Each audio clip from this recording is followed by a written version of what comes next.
όσον αφορά την αγροτική περιοχή εδώ κάτω, είμαστε από τις πλέον παραγωγικές περιοχές, με αποτέλεσμα όμως να μην μπορούμε να επιβιώσουμε. Και το ζήτημα είναι ότι χρόνο συν το χρόνο η παραγωγικότητά μας μειώνεται. Αν υποθέσουμε ότι ο πρωτογενής τομέας είναι ο πλέον δημιουργικός κατά την άποψή σας, βλέπουμε τελείως τα αντίθετα. Είναι δυνατόν αυτή τη στιγμή να συζητάμε αυτά τα πράγματα τη στιγμή που αντιμετωπίζουμε ένα μεγάλο πρόβλημα και ήδη έχουν αρχίσει οι κατασχέσεις.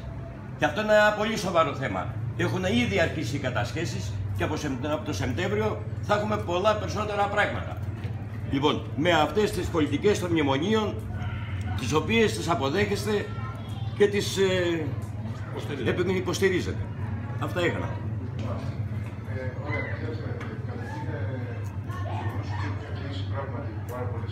Πιο δυνατά, συγγνώμη. Δεν ακούμε.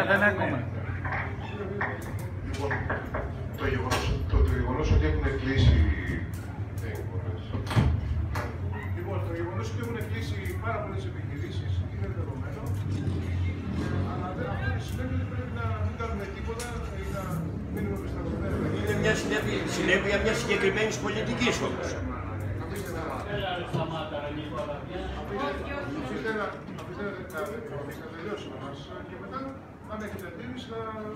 Απλά συμπλήρωσα το προηγούμενο ερώτημά μου, αυτό που είπα. Θα κάνουμε διάλογο. Ωραία. Οπότε σας άκουσα με μεγάλη προσοχή. Πέρσι έγινε μία προσπάθεια από την κυβέρνηση του ΣΥΡΙΖΑ να ανατραπεί αυτή η πολιτική της λιτότητας που έχει ορκιστεί στην Ευρώπη. Αυτή η πολιτική της λιτότητας, που είχε επιλεγεί στην Ευρώπη, αυτή η προσπάθεια απέτυχε. Δεν πέτυχε. Γιατί ο σχετισμός των για πολλούς λόγους, αλλά βασικά γιατί ο σχετισμός των ήταν αρνητικός. Όλες οι υπόλοιπες χώρες δεν θέλανε να γίνει αυτό. Θέλανε, ακολουθούσαν μια άλλη πολιτική, η οποία βασικά την έχει καθοδηγεί και έχει βάλει το Βερολίνο. Αυτή ήταν λοιπόν ο σχετισμός των αρνητικός. Η προσπάθεια ανατροπής της πολιτικής δεν πέτυχε και η κυβέρνηση αναγκάστηκε να υπογράψει μια συνδικολόγηση. Όπως όλες οι συνδικολογίες στην ιστορία, και αυτή η συνδικολόγηση περιέχει επώδυνους όρους.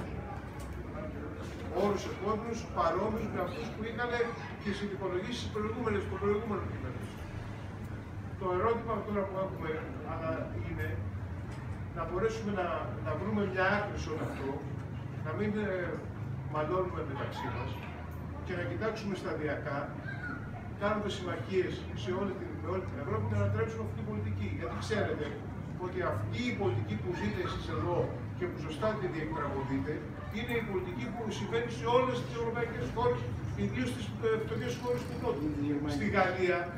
Στη Γαλλία γίνονται μεγάλες, θα ξέρετε ότι γίνονται πολύ μεγάλες κινητοποιήσεις, γιατί και εκεί πάνε να αλλάξουν το εργατικό. Φανταστείτε ότι η πλούσια Γαλλία, που είναι η δεύτερη οικονομική δύναμη στην Ευρώπη και μέσα στις 7 πλουσιότερες χώρες του πλανήτη, δεν μπορεί να αντισταθεί σε αυτό το διεθνές σύστημα της ολιγαρχίας, της οικονομικής ολιγαρχίας, και αναγκάζεται, παρότι υποτίθεται ότι ο πρόεδρος είναι και σοσιαλιστής, είναι δημοκράτης, όπως λέτε, να παίρνει τέτοιους μέτρα τα οποία προκαλούν τρομερές αντιδράσεις και αποκλείουν τη δυνατότητα να επανεκλεγεί στις επόμενες εκλογές.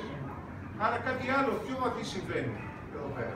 Δεν είναι μόνο ότι εμείς είμαστε η εξαίρεση και όλοι οι άλλοι είναι ο καθένας. Γιατί αν ήταν έτσι, εντάξει, θα έλεγα να τα κάψουμε όλα ή δεν υπάρχει, ή φταίνει αυτή που είναι σήμερα. Ωραία. Αλλά αυτό είναι γενικότερο το πρόβλημα. Πρέπει δηλαδή να αλλάξει γενικότερα στην Ευρώπη. Θα μου πείτε, αλλάζει? Δεν αλλάζει. Βλέπετε ότι ο κόσμος αντιδρά με διαφορετικό τρόπο. Οι Βρετανοί, αντιφυσμένοι από αυτό το πράγμα, ψηφίσαν να φύγουν. Κακώς κατά τη δηλαδή, αλλά εν πάση περιπτώσει μην με διακόπτω.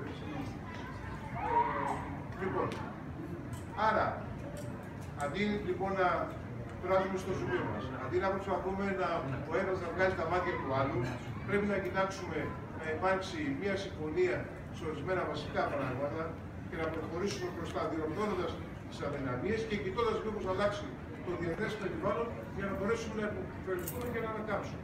Εάν έχετε τώρα εσείς καμία καλύτερη κάθε καλύτερο να φροντίζετε. Ευχαριστώ τον κόσμο.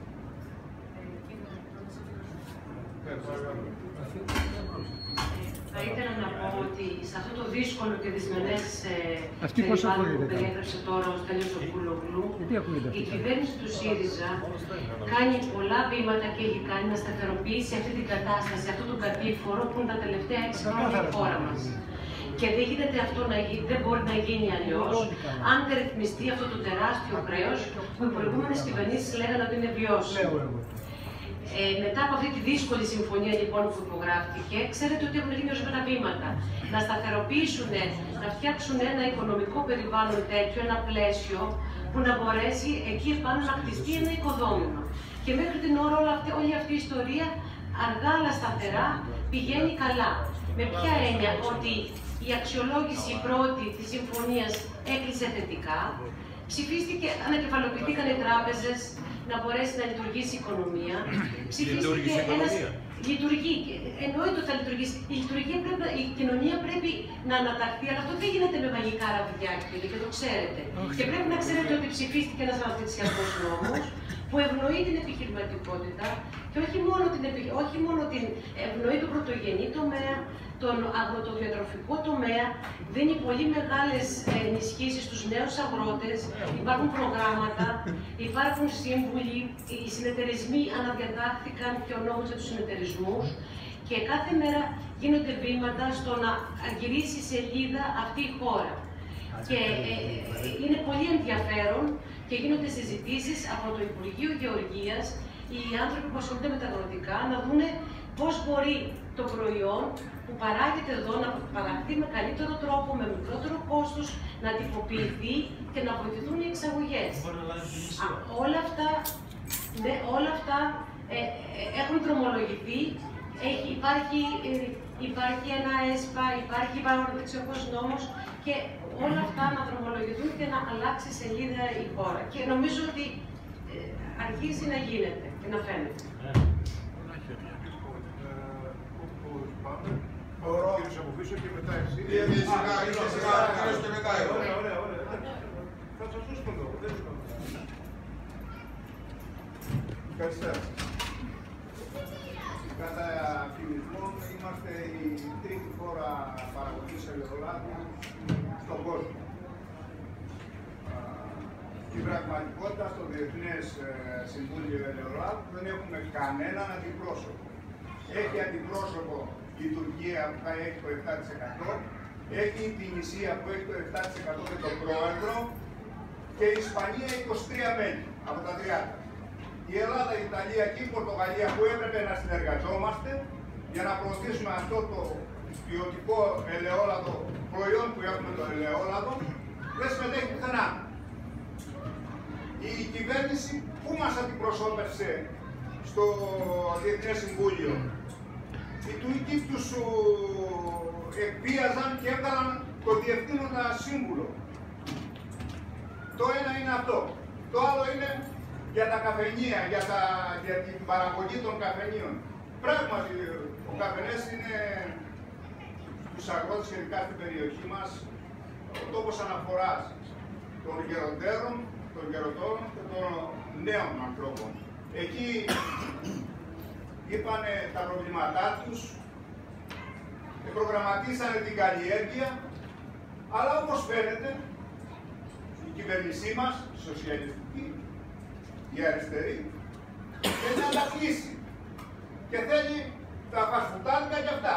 Γιατί με τον τρόπο φορολογίας που υπάρχει, είναι αδύνατο να λειτουργήσει.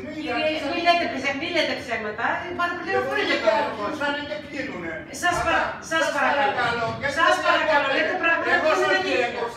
Μα λέτε πράγματα που είναι αλήθεια. Σας παρακαλώ, λέω την αλήθεια, εσείς λέτε ψέματα. Να ολοκληρώσω. Και το τρίτο και σπουδαιότερο. Το προεκλογικό μας σύνθημα ήταν να επαναλειτουργήσει η Αγροτική Τράπεζα. Εδώ είχαμε το υγιές κομμάτι στον επιχειρηματία και κράτησε το ελληνικό δημόσιο το επαχθές κομμάτι. Μας ψηφίσανε οι αγρότες για να τους ξαναφέρουν την Αγροτική Τράπεζα με μια τεράστια υποδομή και να μπορέσουμε να ξαναλειτουργήσουμε σαν αγρότες. και να μην θέλουν τα παιδιά μας να φύγουν από την αγροτιά, που είναι αδύνατο να μείνει με 70% φορολόγηση μαζί με την ασφάλειά τους. Είναι δυνατόν να μας λέτε πως πάμε καλά? Μα τι λέτε, μας κοροϊδεύετε πάλι? Να βγούμε στον κόσμο να πούμε κύριοι δεν πάμε καλά. Αυτά που σας υποσχεθήκαμε ήταν κολοκύθια. Πώς θα γίνει? Μας λέτε για τους νέους. Ποιος νέος μπορεί να επενδύσει εκτός από αυτούς που παίρνουν σύνταξη στα 40 τους και το παίζουν και νέοι αγρότες? Ο πραγματικός νέος αγρότης δεν μπορεί να επενδύσει. Γιατί τον έχουμε, είναι προημίου σίγουρο πως θα του φάμε το εισόδημα. Τον θέλουμε τεμπέλη. Δεν το θέλουμε να έχει κέρδος για να μπορεί να συνεχίσει την καλλιέργεια. Είναι αδύνατο με 30% που μένει σε ένα επιχειρηματία αγρότη να μπορέσει να καλλιεργήσει για την επόμενη χρονιά. Να αγοράσει τα εφόδια του. Πώς θα ζήσει, πώς θα πληρώσει το ρεύμα του, πώς θα πληρώσει τα παιδιά του που σπουδάζουνε. Αυτά ήθελα να πω.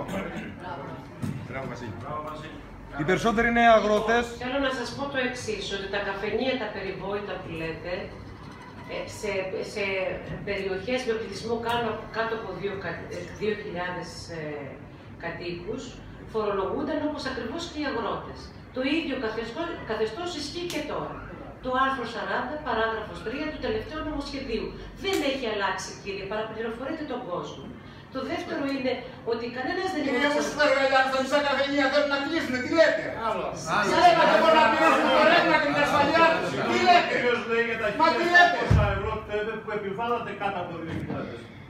Δεν επιβάλλαμε. Μέχρι τώρα τα μικρά χωριά δεν δεν λέει αυτό.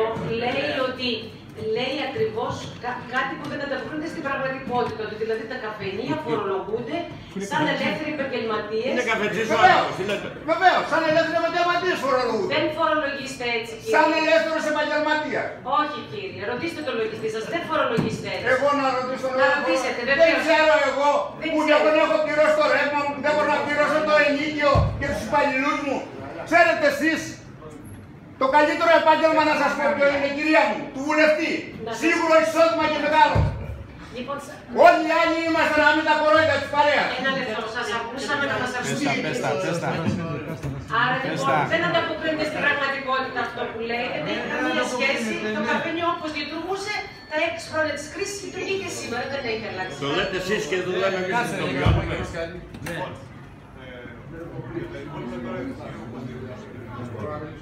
Να ξεφύγουμε λίγο και να μιλήσουμε για την κλιματική. Θέλω να χθες δυστυχώς δεν μπόρεσα να είμαι στη συζήτηση Καλαμάτα για την CIP. Επειδή όμως είμαι αγρότης και δραστηριοποιούμαι σε αυτόν τον χώρο και έχει μεγάλα κομμάτια πάνω στην αγροτική παραγωγή της CIP, πρέπει να μας εξηγήσετε ορισμένα πράγματα. Και θέλω να σας μαθέσω. Όλες οι διαβουλεύσεις που γίνονται σε άκρα μυστικότητα. Ό,τι μαθαίνουμε, το μαθαίνουμε από ευρωβουλευτές και από πράγματα που ξεφεύγουν και φτάνουμε σε αυτά τα σημεία. Και έχουμε το εξής. Μαθαίνουμε λοιπόν το εξής. Λέει ότι αυτή τη στιγμή τα προϊόντα και δεν θα έχουν σημασία πλέον στο διεθνές περιβάλλον, στη διεθνή οικονομία, γιατί πλέον δεν θα είναι υποχρεωτική η αναγραφή τους. Ούτε θα είναι υποχρεωτικά η αναγραφή της χώρας που παράγονται. Άρα το δικό μας το ελαιόλαδο με κάποιο άλλο θα είναι τα ίδια πράγματα. Δεν θα μπορεί ο καταναλωτής να τα διαχωρίσει. Δεύτερον, μέχρι τώρα οι εταιρείες φαρμάκων που μας